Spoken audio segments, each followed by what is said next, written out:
Welcome back to Make It Modern. Today I'm so excited to start a new series with you where we teach you a crash course on interior design so that you can make your home feel luxurious, stylish, cozy, whatever makes you you. So stick around because in today's video, we are going to be giving you 10 tips and tricks that you can apply to your living room. So I have to start this video off with a bit of a gripe, and that is my husband and I love doing what we call morning routine. We grab our coffees, I don't get out of bed. I stay in bed.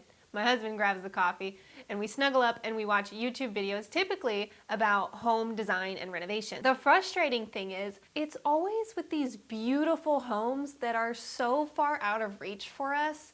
You know, we're not gonna be able to afford that nice house, you know? The whole purpose of this video is to be realistic and again, give you tips that you can apply today to see a difference in your home. Without further ado, let's jump right into those 10 tips. Tip number 1, avoid buying all of your furniture and decor and design from the same place. Mixing and matching and curating a space that is reflective of you is what makes a home, right? You want people to come over and visit your home. You want to come home and feel at your home, not at Studio McGee's Target display. Sorry, Studio McGee. Tip number 2 feeds into tip number 1, and that is to incorporate vintage or antique or just pieces that you love into your home that aren't necessarily new. Again, if you go to the store and just buy the catalog, what that's gonna do is create a time capsule in your space. And a year from now, when it's no longer trendy, it's just gonna be dated. So incorporate the things that mean something to you in your home. And if you don't have a lot of vintage pieces, go to the thrift store. There's some great finds there. Look at the difference between this picture, which is a catalog photo, and this picture, which is a curated living room, where I can only imagine a lot of time was spent collecting all of these things, and I imagine you walk in and you feel at home.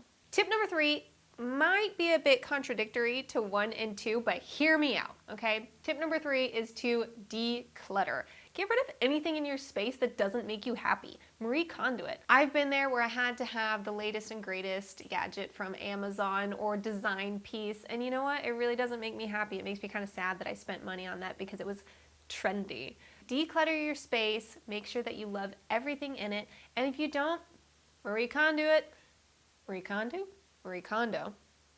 Thank it for its service. Tip number 4, and this is where we're getting into the meat of things, okay? This might be the biggest tip, and that is to never rely solely on the big light. What do I mean by the big light? I mean that one source of harsh blue light in the middle of your room that's meant to light up the entire space. No, we need to incorporate the 3 types of lighting to make your home feel cozy.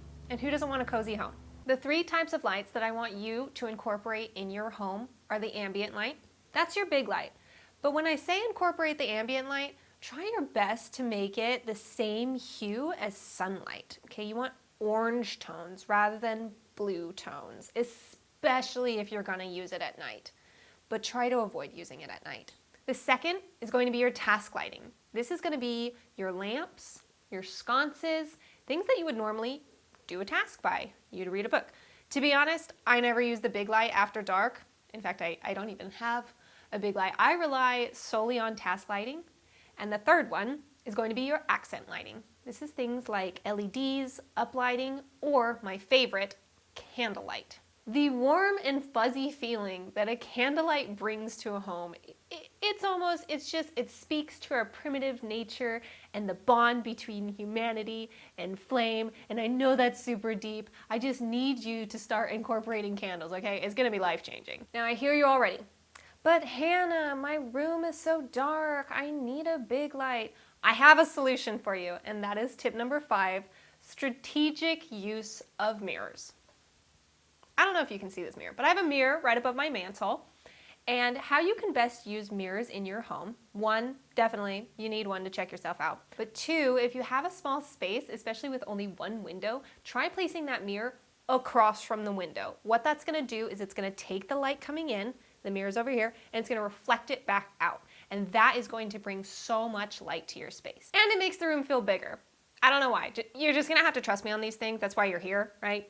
try it out. The next tip is applicable to styling your coffee table or styling your mantle, and that is to just remember the rule of threes. Incorporate 3 pieces, typically of varying heights or textures, to bring interest and depth to a space. Bundle it in groups of 3s. There you go. Easy as that. Say no more. Tip number 7, rugs. Rugs anchor a space. If you're gonna splurge on something, splurge on a good rug. Now, when I say rug, there's a few components you need to consider. First and foremost, size. So many times I see a rug that is too small and it just makes everything go out of whack. So a good rule of thumb is for your rug to have the front 2 pieces or front 2 legs of your furniture on or touching the rug. The second thing I want you to consider when buying a rug is the feel of it, okay? I know you can get a beautiful rug, but if it doesn't feel luxurious, it's gonna feel cheap in your home. So I highly recommend wool rugs, jute rugs. Try and stay away from the synthetic materials. Don't be afraid of putting a rug over carpet. What it does is it anchors the space. It ties the pieces of furniture together. Another thing you can do is if you have a wide or large space, you can put 2 rugs and create 2 zones. It almost acts as a visual wall to anchor your space. I know this is controversial, but I like a wall-to-wall rug. Some places it can work in. Just saying. Tip number 8, plants. I know some might say, but Hannah, I'm no good with plants. Okay, do me a favor, just do a little bit of research and look up plants that are low maintenance because they are going to quite literally bring life to your space, okay? Plants, much like candlelight, it's primitive. It just has this welcoming sense and it can break up heavy and harsh lines with their organic shapes. It can also bring some much needed color to a space. I think it's also good for your health. Like, I think that's their whole thing is they like cleanse the air, right? A few plants that are super easy to take care of is the snake plant, or as I like to call it, my mother-in-law's tongue. A lot of people think fiddle leaf figs are difficult. They're not. They just need to find the right space in the home. You water them every 2 weeks and they grow beautifully. Okay, these last 2 tips are probably the most important tips, in my opinion. So tip number 9, all your furniture facing the TV. Just don't do it. Like, I know I'm supposed to not be judgy, but I will judge you if you have all of your furniture facing the TV. What this does is make a room all about the TV, right? I highly, highly encourage you to design your space around people, right? Around conversation, around coming together. And how you're gonna do that is arranging your furniture such that there's seating looking at each other so that when people come over, or even the people in your house, can talk to one another. I know we all like to come home, nestle in and watch Netflix, but you know, we could all probably watch a little less TV. Along the lines of TV placement, I don't think TV above the fireplace looks good. Some people do, I don't. And if you can avoid it, I suggest it. Again, that kind of dominates the space and dominates the conversation in a room. If you have nowhere else to put your TV but above the fireplace or in such a manner that all of your furniture is looking at it, one solution I've found effective is the implementation of projectors and pull-down screens. This can serve you twofold. One, it'll make your home feel cozy and not all centered around a TV. And 2, it'll probably encourage you to watch less TV and talk to those around you. I know I'm going a little long on this point here, but I have to drive it home. If you need all of your furniture facing the TV, there is one simple trick that I can give you, and I feel like I need a diagram here on the screen. So let's say we have all of our furniture pointing at our TV.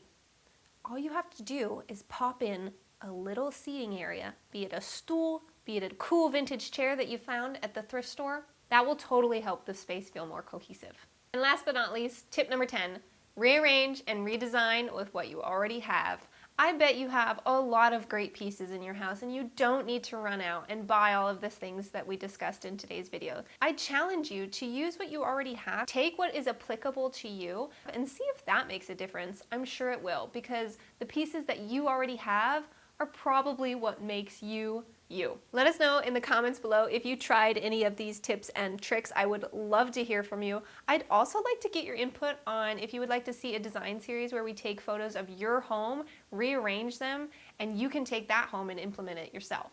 All right, everybody, that's all we have for you today on tips and tricks for your living room. Follow along to see the rest of this design series where we tackle other rooms in your house and tips and tricks that you can apply. If you like these sort of videos, consider subscribing, or if you want to see more of our design tips, also consider subscribing. And YouTube thinks you'll like these videos. So do we. It's so awkward.